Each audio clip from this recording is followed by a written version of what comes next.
Led by a lifelong interest in healing, Dr. Linda Salvin pursued an advanced degree in epidemiology. Then, after dramatic near-death experiences, Dr. Linda saw the other side and returned with gifts of insight, visions, and revealed wisdom. Now those gifts are ongoing, and she's here to share them with you. Get ready to be amazed. It's time for Dr. Linda Salvin's Psychic Solutions podcast with America's original radio psychic, Dr. Linda Salvin, offering up her always fascinating blend of psychic psychology, clairvoyant insights, and expert guests and alternative healing methods. So pull up a chair and get ready for a visit with the one and only Dr. Linda. And now, live from Los Angeles, ladies and gentlemen, Dr. Linda Salvin.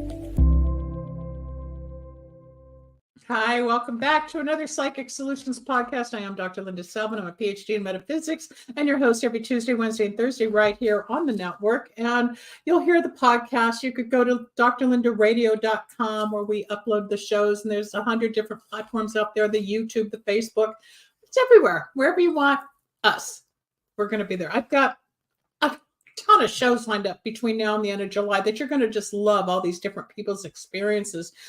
You know, I survived a plane crash in 1981. I just got off the phone with somebody who avoided a plane crash. So he's going to come on the show in about a month, and it's going to be like the plane crash survivor with the plane crash avoider. It's going to be quite an intense topic then. But for today, as you know, a few weeks ago, we had one of Elvis Presley's friends on the show, Don Wilson, and he's going to be joining us again next week with one of Elvis's former girlfriends by the name of Mindi Miller. But before we do that show, I brought Mindi on for today so you can hear Mindi's side of the story. Who was Elvis? Not just the performer, but the spiritual man, the love of God, the love of light, learning, ascension, growth, caring. And in one of Mindi's YouTubes, and we all know, had Elvis not been a performer, he probably would have been a priest. Or a lecturer of the Bible or something, because he loved God. He loved spirituality. Let's bring on Mindi Miller. You're going to adore this woman. She's got stories beyond belief. Hello, Mindi. Welcome to my show. Thank you for taking the time to join us today. Linda, it's my pleasure. Thank you for having me.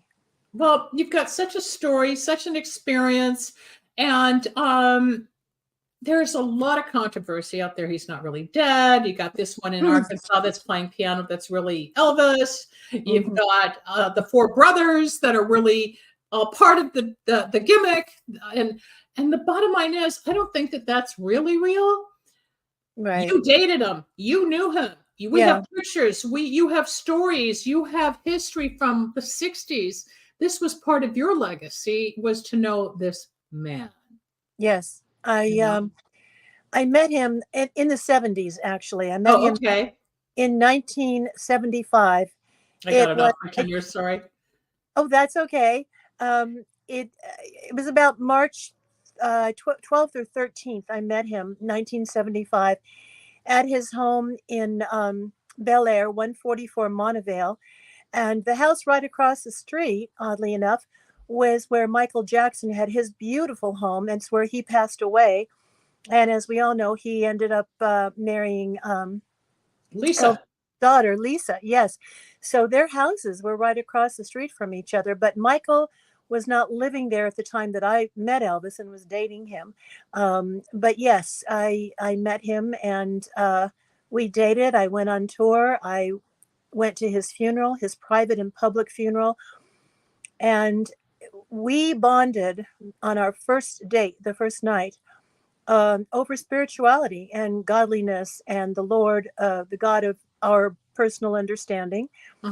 And he sent out and got me a huge vat of spiritual books, which ended up being from my favorite spiritual store, which was the Bodhi Tree, which was down the street from where I used to live, which was on Westbourne Drive, which is where I met him.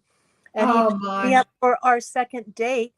And I could walk a block and a half to Melrose and Westbourne Drive, and I would hang out at the Bodhi Tree all day. They could just let you hang out, go through the books. And they serve, for people that don't know, because that's a little store here in Los Angeles, which has grown 10 times what it was, that little corner shop.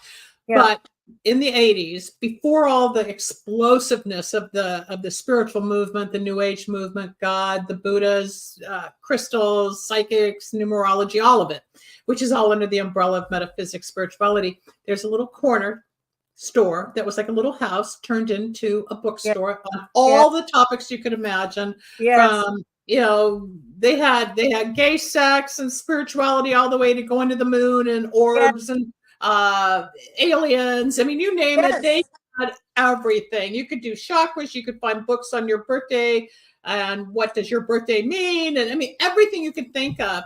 But like Mindy's saying, you could sit on a bench or a chair. They had tea everywhere.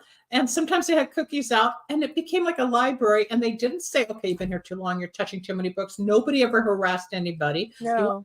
You buy the book. And over time, as you and I discussed, they made this thing so big because it expanded, because the consciousness of people at that time was growing. But that's just one part of this whole story. But I had to define what this Bodhi tree is here in LA that we know, but the average person doesn't go on. This is so fascinating.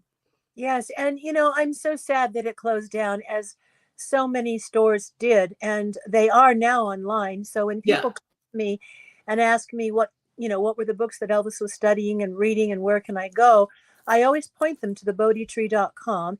And then also I have a lot of the books that, well, I shouldn't say a lot of them, but some of them are no longer in circulation, and so they're very, very rare, and some of them are very expensive now. Right, because they're precious. And I remember going in there and wanting to study the Buddhas, and I wanted to study Hare Krishna, and I was drawn to, what's God, because I'd been in the plane crash and everything opened up, and it's like, what is all this? And there was some type of draw to the store because it spoke a language nobody I knew would speak. It's the same with you. You feel a draw to metaphysics. It's your soul. Yeah. Well, it's so interesting, Linda, because so many people say, why was Elvis so lonely? And they always heard, that Elvis was lonely. He could be in a crowded room and be lonely. And I explained to them, and again, it's only my personal opinion, but Elvis was a twin. And during the time of 9 months of gestation, you are with another human being. You're supposed to be one, and the cell divides into two, and all of a sudden you are two people, and you are there for 9 months holding each other next to each other. We probably always missed that bond on top of he was Capricorn, right? He was Capricorn, January 8th, 1935.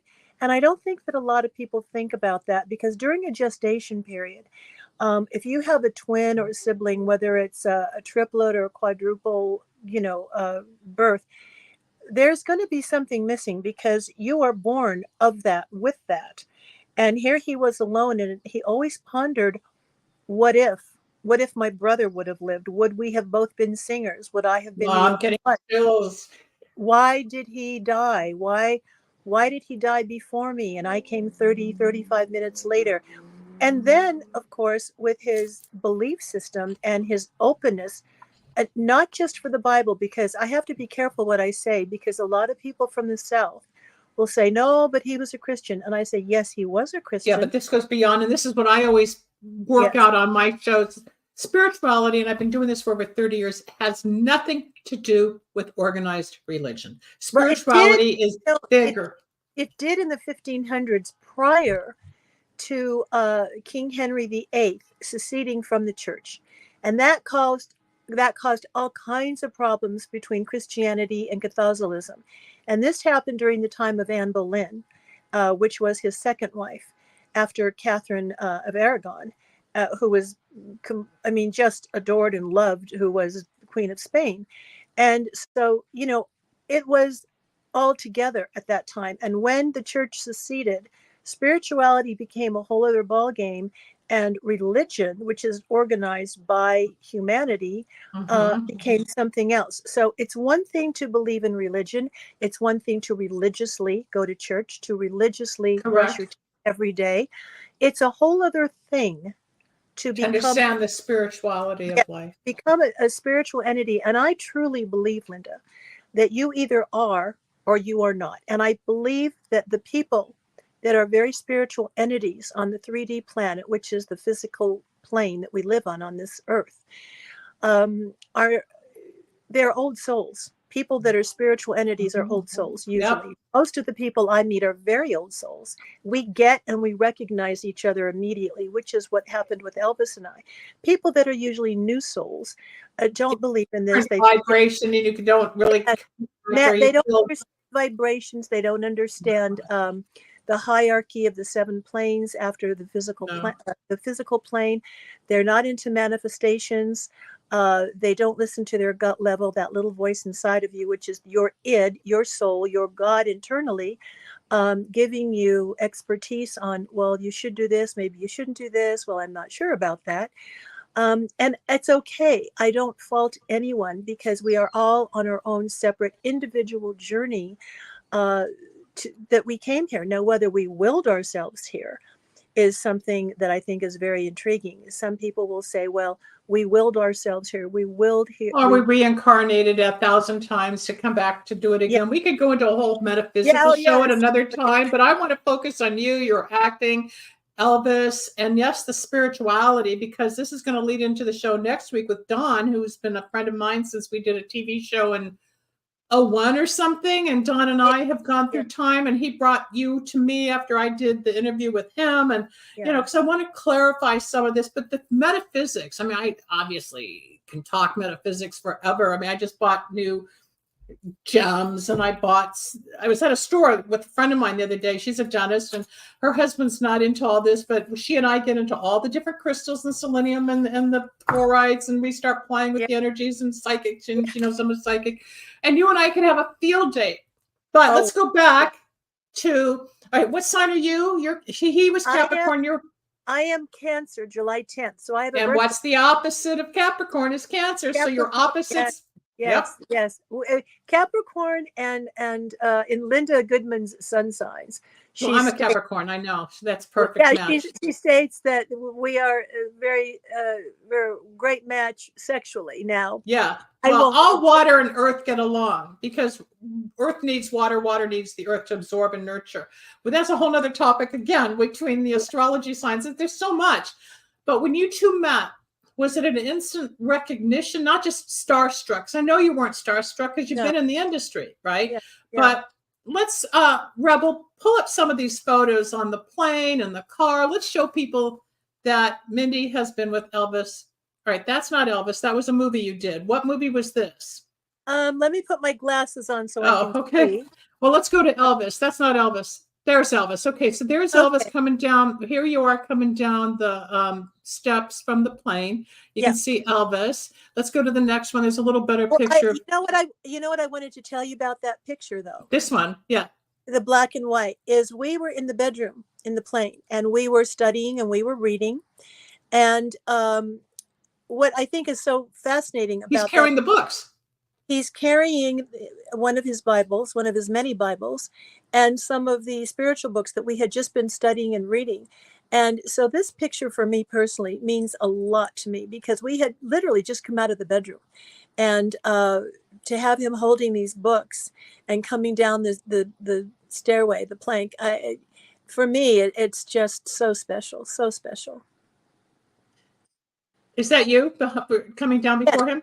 Okay. Yes. Where were you traveling from, and where did you land at that point? I think, and I don't remember, but the fans know so much more than I do. Of course they do.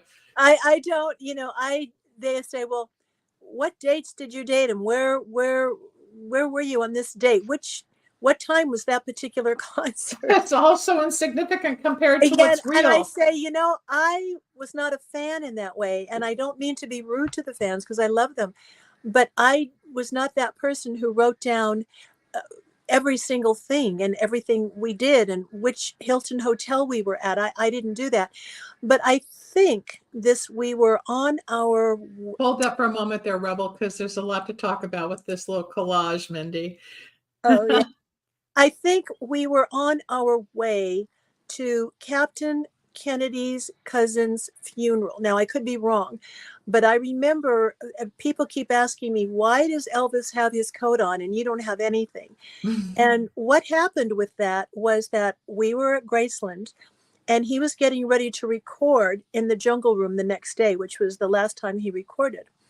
And I was going to be able to be there, and unfortunately it didn't work out, and that had to be canceled, and he did that again.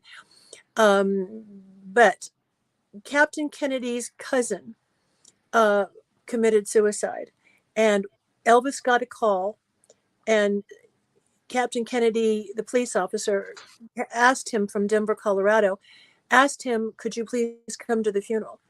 Elvis did not hesitate. I mean, he dropped everything. And I said, aren't we going to pack? He said, honey, there's no time. And he said, we're just going to go like this. And I didn't even have a toothbrush. I didn't have a hairbrush. I had nothing. I grabbed my purse. He grabbed his coat, and we drove to the plane, and we got on the plane and we went to Denver. And of course it's cold. It was February. And we were there 3 days, 3 nights, I believe. And Elvis paid for the entire funeral. He had J.D. Sumner come in with a stance.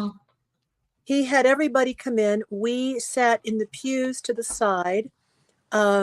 We took Sonny and Red West with us. And I think Al Strada was with us. I don't know if any of the stepbrothers were with us. I don't remember. But now I could be wrong, but I think that's where we were going. Some people say we were on our way to this concert that he did where he donated, I think it was like $150,000 for this particular concert that was, I forget what the name of the concert was, but it was for children or something. The fans know all this. I forget a lot of that, but it's hard to say where we were because you were everywhere. You were always on the go somewhere. He was always on the go. And when he wasn't, we were reading or studying, or we were in the bedroom, or we were being quiet. It was one of the two. I mean, it was all or nothing at all. And so, sometimes we'd drive around town. He loved to drive and take one of the cars out or something. But he was really on or off. It was one of the two. And when he was off, he was studying, relaxing, reading, watching TV, watching a football game. So you're just saying he was just a man. Now, let me tell you, yes. I know. Yeah. You know, and I know behind the scenes, you get home. I did stand-up comedy for 8 years. I've been in movies. I started out as a singer-songwriter. I've been on stage. I know when I fail. I know when I get the adulation. I never hit status where I thought I might, but I know what that's like. And I'm not that I want to break from this, but I was honored this past December. George Brown, who was a founding member of Kool and the Gang. Oh, yeah. Celebration, those songs. Yeah. He was one of my dearest friends for 20 years. Oh, my. They had about 400 or 500 people at the funeral, and they asked me to do the eulogy. Oh. He has 5 sons. They flew in from Japan, all over the United States. Oh, wow. He had 3 wives, but his current wife of 29 years, Han, asked me to give the eulogy. 1, I'm Jewish. Wow. 2, the majority of that congregation that day was Afro-American. Uh-huh. But George was so spiritual. He was actually more Jewish than me in many ways. And we used to talk about maybe having known each other in the days of Egypt and Israel. And like you with Elvis, I had that same spiritual connection. Yeah. Never, beyond our boundaries of friendship, music, entertaining, the children, whatever, food. But there was a God, there was spirituality, there were the crystals, there were Stars of David. They asked me to talk about the man George, just like you are speaking about the man Elvis. So that's why when I heard more of your story, I really identify, because to the world, the celebrities are these bigger than life people, but they go home. Yeah, they have an ego. Yeah. But they have talent, and they work hard, and they're out there, but they have families, and they have barbecues, and they read books, and they go to the bathroom, they're human, and people, the stars or the starstruck, forget that. And Mindi, that's where you've got so much passion and love, and you were touched by the king, literally, but you knew his spirit and the chakras and his love and the books. But he came in as an evolved soul And wasn't it something you said that had he not performed, he probably would have been a preacher, right? He could easily have been. And I remember he had told me one time, well, more than one time actually, that some of the time when he was on stage, he likened it to a congregation in church. And because he couldn't bring the Bible up and give a sermon or read to them, which he would have happily done had he been allowed to, or, had the colonel said, okay. He likened it, he said, to the congregation. And he said it reminded him when he got up in church, in the little church in Tupelo, when he was 2 years old. He'd run up from the pew to the front of the church and start singing. And one of the things I think that he absolutely was able to do when he sang his spiritual songs and his godly songs and his gospel songs was, in that way, he was administering to his public. As even at age 2, he knew it was, he was driven at 2. He knew he could sing it too, because I asked him, I said, Wow. when was it that you started singing? He said 2. I said 2? I said, you started singing at 2 years old? He said, yes. And, his whole family sang. I mean, his mama, his dad, his grandparents, everybody sang. And in the South, you sing. You sing when you're working. African Americans, they sang when they worked in the cotton fields. You sing when you're doing hard labor. You sing to praise the Lord, to praise God, to praise yourself, in the sense that you're working hard, you're working for something, you're working for other people, for God. And it takes away the burden of hard work and sweat and all that. So a lot of people don't realize why people sang and still sing in the fields. And Elvis knew that, being brought up in that kind of an area on the east side of Tupelo over the railroad tracks. His play kids and his playmates were African American, and his music was very African American and country and rock. And he took everything that he saw and blended it. He made his own sound. Yeah. He made it his own. Absolutely. Mindi, I just thought of something. Sorry to interrupt, but did he ever talk to you about who he thinks or discovered he might have been in a past life that came back with this gift? He did. Yeah. I have to be very careful when I say things, because there are those people, and especially... Oh, they'll rip it apart.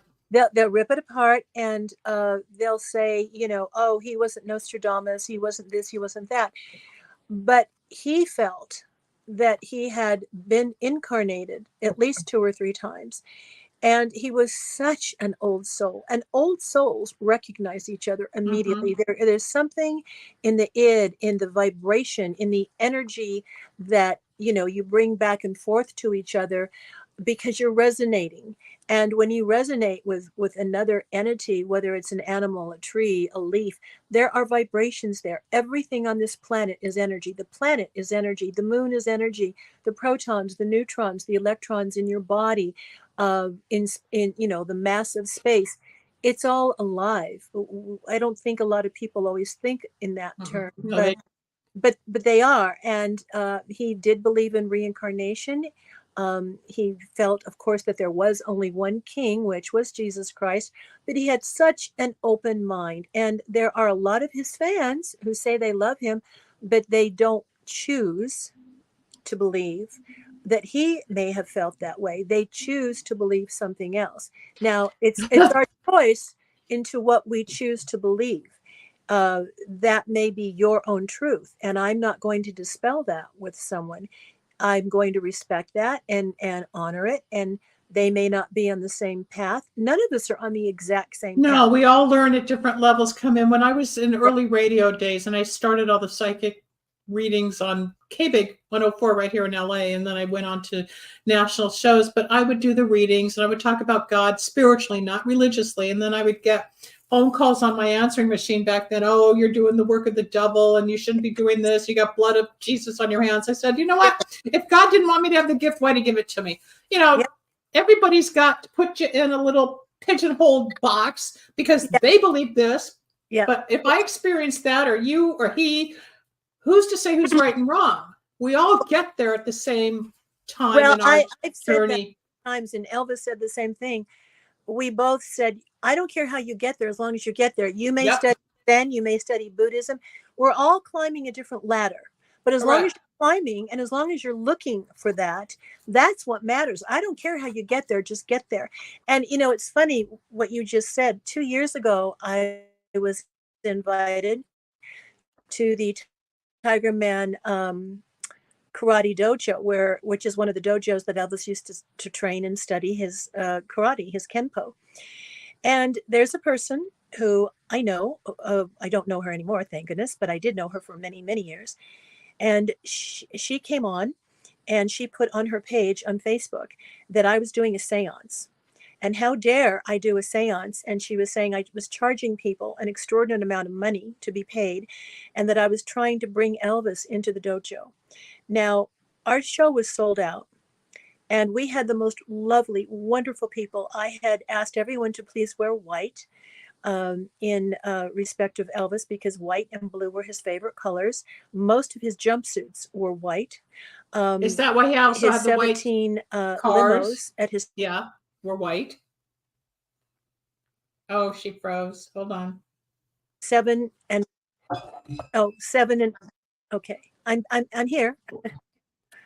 Can you hear me? Can you see me? Yeah, you're just freezing up a little bit. There's a little bit of a lag, but we're okay. Go on.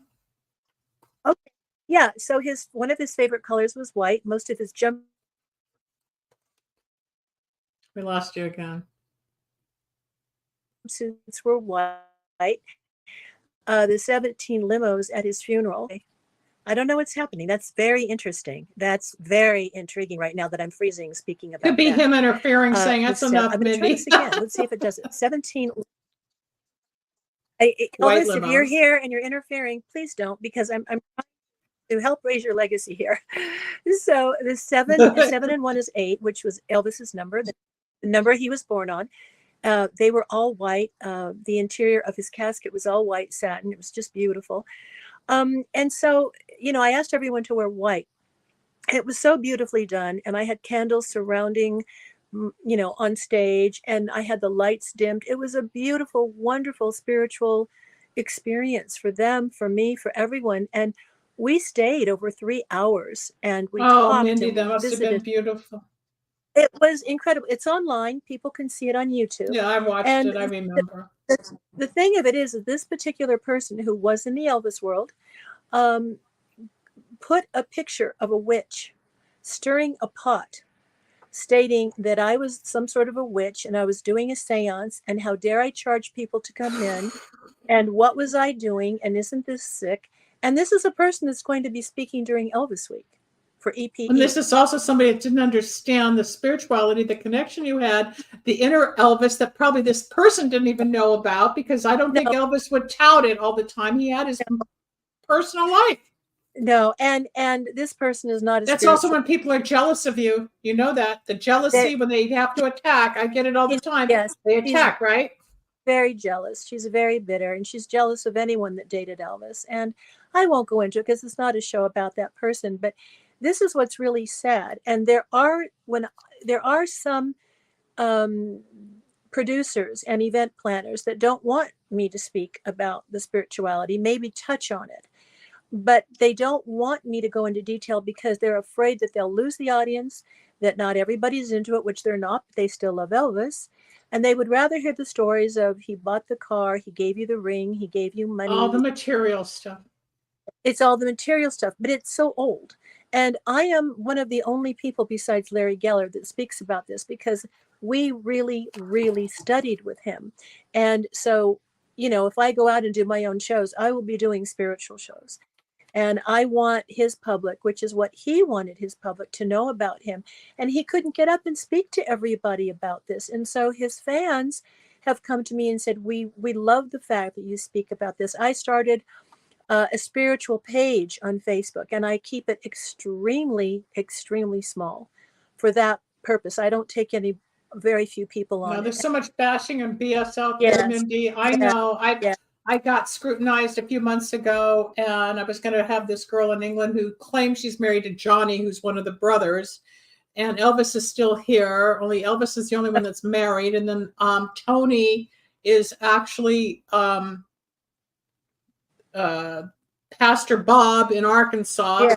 Yeah. And you know all about Yeah. this. It's like, okay. Yeah. And then Jesse never really died. He's really Yeah. alive. And you hear Yeah. all these different things and then whatever. But they are so afraid of losing the commercialization, Yes. I think, of Elvis. But the thing is, if you were to start talking and keep doing what you're called to do, partly, there'll just be a different population of people. The people that are the New Agers, the believers, the awake, the spiritual. You'll lose some, but you're going to gain more. So you're here to do a purpose. Like if I had listened to everybody said, you're not a psychic, don't do psychic stuff, you're crazy. I've Right. had a calling. I didn't sign up for this that I know of. I started out in a whole different area, and after plane crashes and fire truck accidents and surgeries, I opened up psychically. I didn't ask for it. They, the other side, initiated me. Yeah. You got into life. Let's get off Elvis for a moment because you did acting for a long time as well. Did you Yes. start out as a performer? What was your background growing up? I mean, how did all of this merge? Because then we'll go back to how you met Elvis and bring it all home. Okay.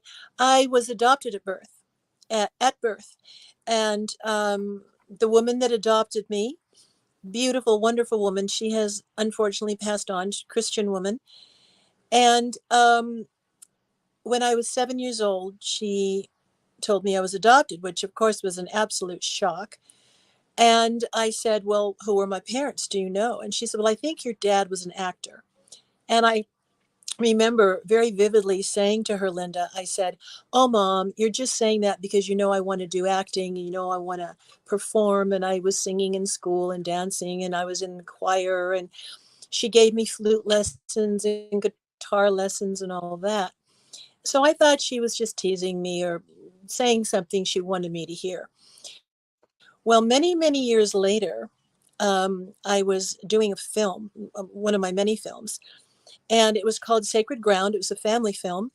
And Jack Elam, which is one of the old top character actors of his day, turns out that while we were shooting in Oregon in the snow for 2 months on horseback, turns out when we got home and the movie wrapped that prior to going to Oregon, in Medford, Oregon, and Chiloquin and Rocky Point, Oregon, I had gone to the LA County of Adoptions and I had put in my name, my date of birth, and I said, I'm looking for my parents. And I had done that twice before in the state of California for anybody that's adopted out there. I don't know if the laws have changed, but if you are adopted and you're looking for your biological parents, unless they pass away or they come looking for you later in life, they are not allowed to tell you anything. So they said that until one of your parents dies, we cannot give you any information. So when I got home from this shoot and the shoot wrapped, I got in the mail some very interesting paperwork from the LA County of Adoptions. And it stated, this is who your father was. He was born in Poland. I thought, Poland? I thought I was probably Italian, which is why I went to live in Rome just prior to meeting Elvis. I lived in Italy. And so I contacted the LA County of Adoption. I asked all these questions. I looked for my mother. They didn't have any info on my mother. She was also from another country in Europe. And so I thought, well, this is really strange. And then it had a series of movies that he did. And I thought, oh my God. And I saw Jack Elam's name there. I called Jack and his wife, Jennifer, who had stayed in Oregon. They moved to Oregon. They loved it. And he said, your father was Dave Kashner? And I said, yes. He said, oh my God, Dave was a very good friend of mine. And it turns out that my dad was one of the big character actors of Hollywood. And he was known as the Bullwhip Man. And he did all kinds of stunt work. I'm getting He chills. was The the big... more this comes together. Oh my God, Mindi, go on. So you inherited his talent. Go Oh, on. it's huge. And everybody says I really need to write my book, my autobiography, which I don't know. But turns out that my dad, one of his last jobs, Carol Burnett, had asked my dad to do a gig for her. And as it turns out, I found that film. I have that film. And he's bullwhipping all the clothes off of her. Now, he could have easily killed her. And he was the man in Hollywood known as the bullwhip artist. And everybody that was trained by my dad, Harrison Ford, people that learned from my dad taught Harrison Ford my dad's techniques.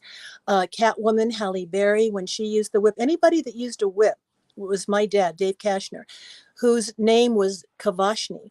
So my last name that I found out years later was Kavashny from Poland. I thought, oh my God, I didn't look like anybody. I was in school. People looked at me. They said, you're very different looking. What are you? And I said, I'm not sure. I'm adopted. I thought maybe I was part Italian. My hair was very dark.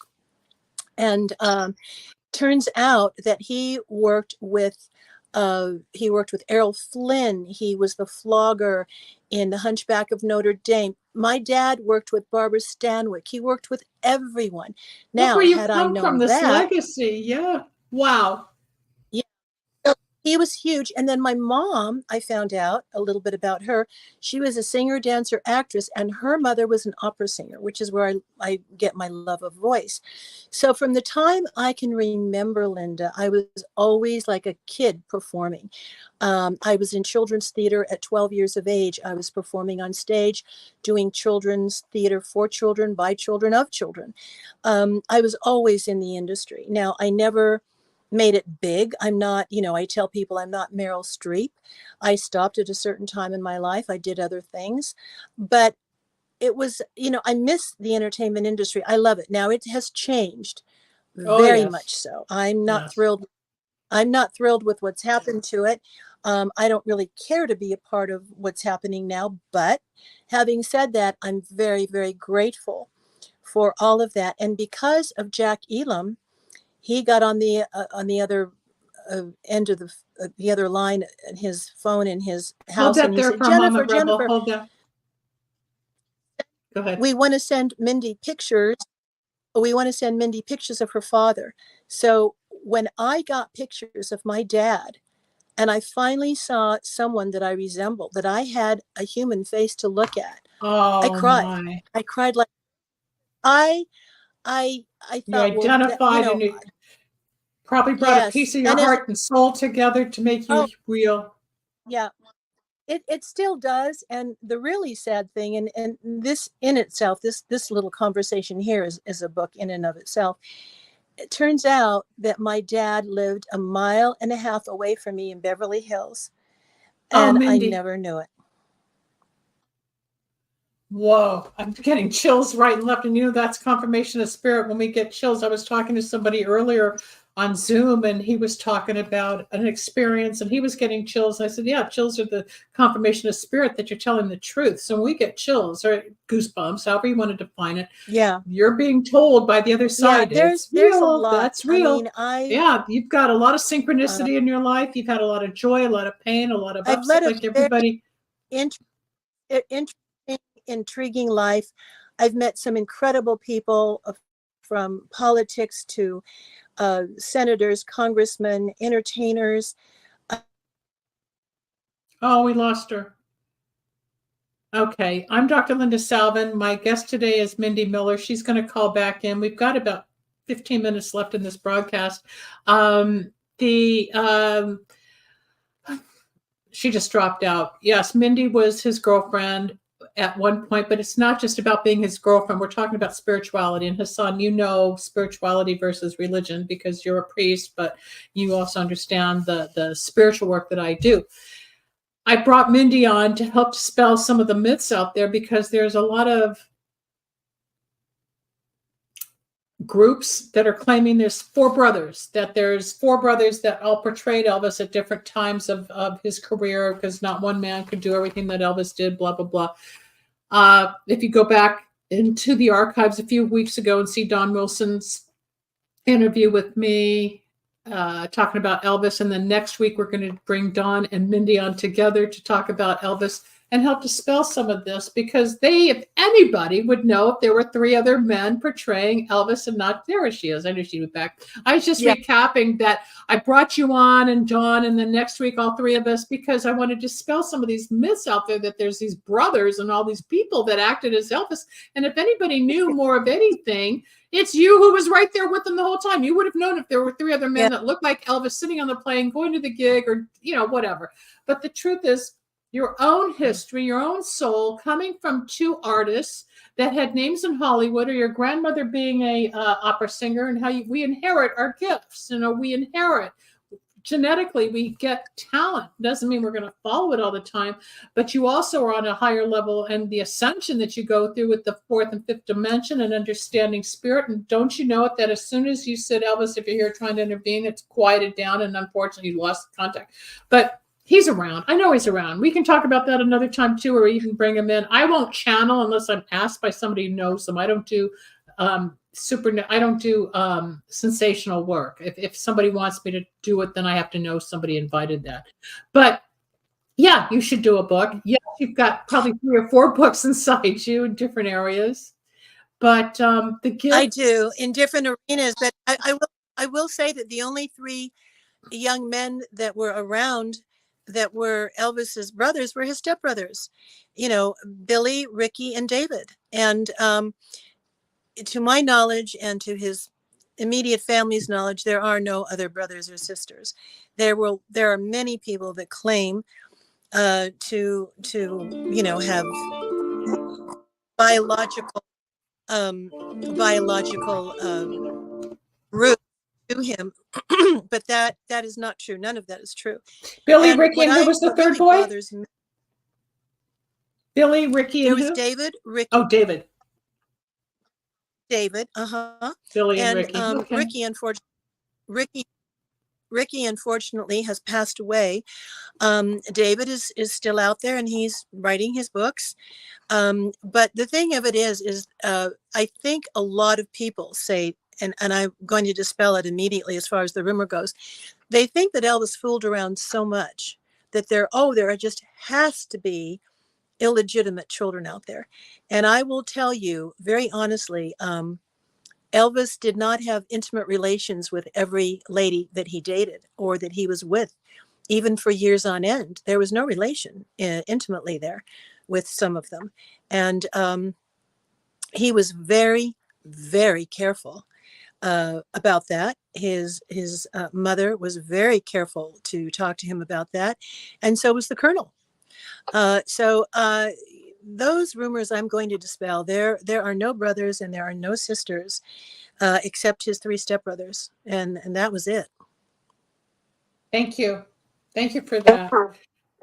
Oh, my gosh, there's so much that we've talked about in 40 minutes. It's so inclusive. Let's start wrapping it up. So the synchronicity, I think you've got your speaker on or something because we're getting some reverb here. Fix that, please, Mindi. There we go. The question I have, please stop that, Hassan. I mean, he had a life. So he had 39 girlfriends. Okay. The statistics are out there. Wikipedia is out there. Thousands of articles. We know. I appreciate your help, but I'm listening to Mindi, who was actually with him for many years. Does his spirit come around you? Do you feel him? Do you hear him? Do you talk to him? Like I know my mom was here 2 weeks ago and my niece was getting married. You're muted. You have to unmute your button. Mindi, you're muted. We can't hear you. Oh. There you go. There you go. Oh, yeah, you just hit the little button. That's okay. That's okay. I'm so sorry. Can you hear me now? Okay. Yeah, yeah. Okay. So do you sense him? Does he ever come to visit, or does he knock on the window or hit the computer, or do you see something like that represents him? Oh, like a butterfly or something that was secret to you, like as a symbol or a totem that he's here? Yeah. For you. All the time.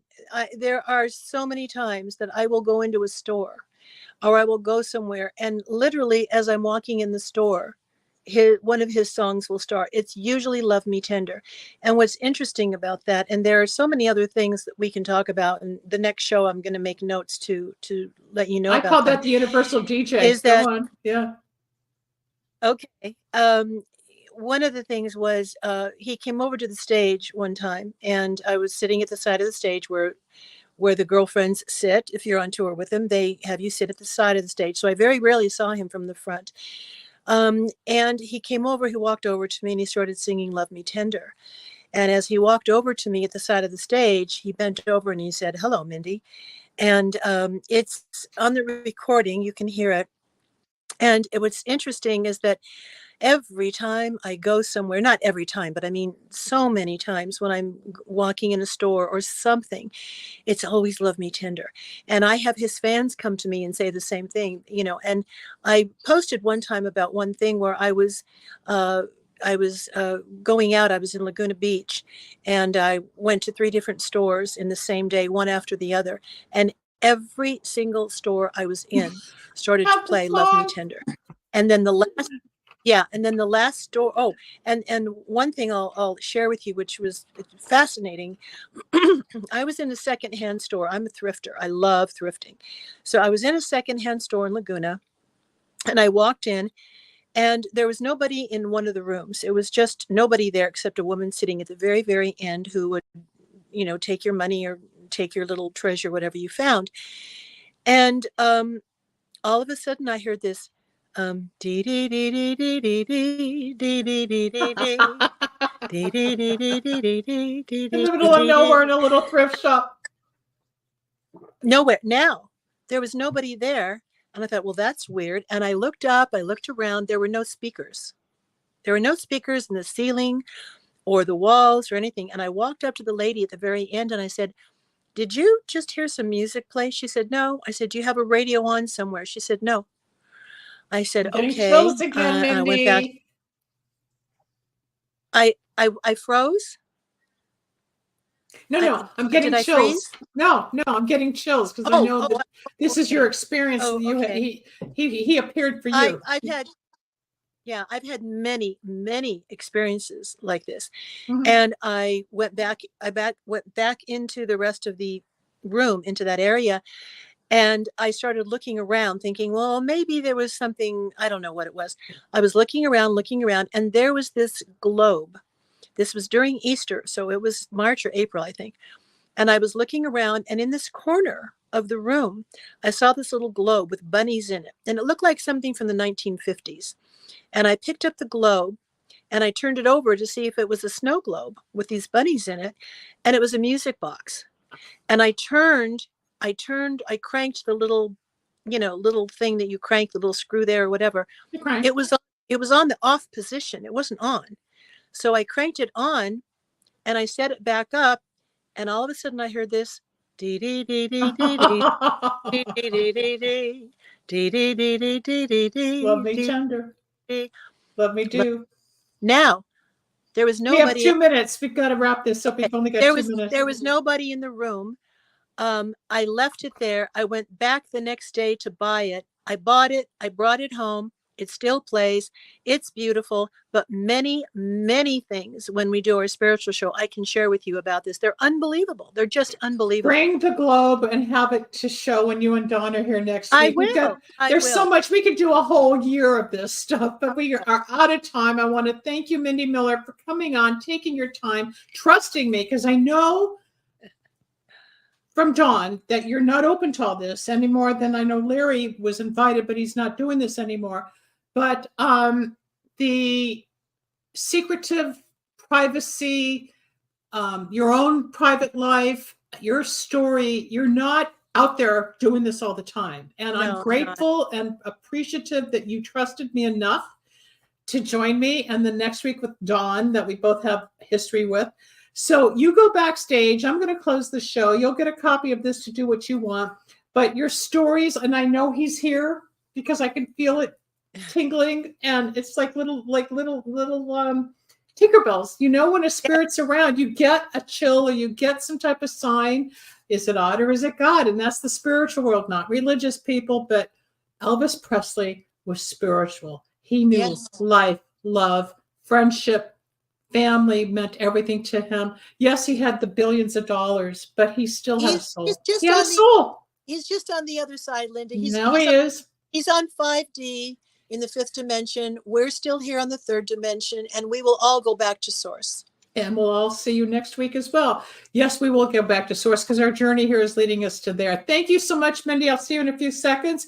This is Dr. Linda Salvin. I am a psychic healer and a medium. I have been doing metaphysics for over 30 years, and I wanted to talk to, not the ghost of Elvis, but I wanted to get some of the ghosts out of the closet about Elvis and his spiritual side. it's not just about selling records. Of course, that's the career, and we all think, well, I wish I had all that. But the truth is, there's still the human learning the songs, joking with the lyrics, working with musicians, producers, promoters, traveling, planes, in the country, out of the country, in the venue, out of the venue, going home. Life is in session, people. We think everybody's bigger and better.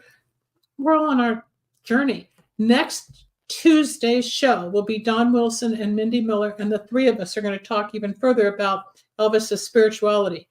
I hope you'll tune in, because that's the end of today's show on Psychic Solutions Podcast, where we spoke with Elvis's former girlfriend, Mindi Miller. I'm Dr. Linda, and we'll see you soon. Thanks for joining us. We hope you enjoyed Dr. Linda Salvin's Psychic Solutions Podcast. You can reach Dr. Linda at 888-509-1077 or at lindasalvin.com. Need a breakthrough of your own? Ready for answers or insights nobody else has? Reserve your own one-on-one in-person chat. Dr. Linda isn't just for other people. Dr. Linda gets results for you. And it's easy. Contact details are on screen now. Just click on lindasalvin.com or call toll-free 888-509-1077. That's lindasalvin.com or toll-free at 888-509-1077.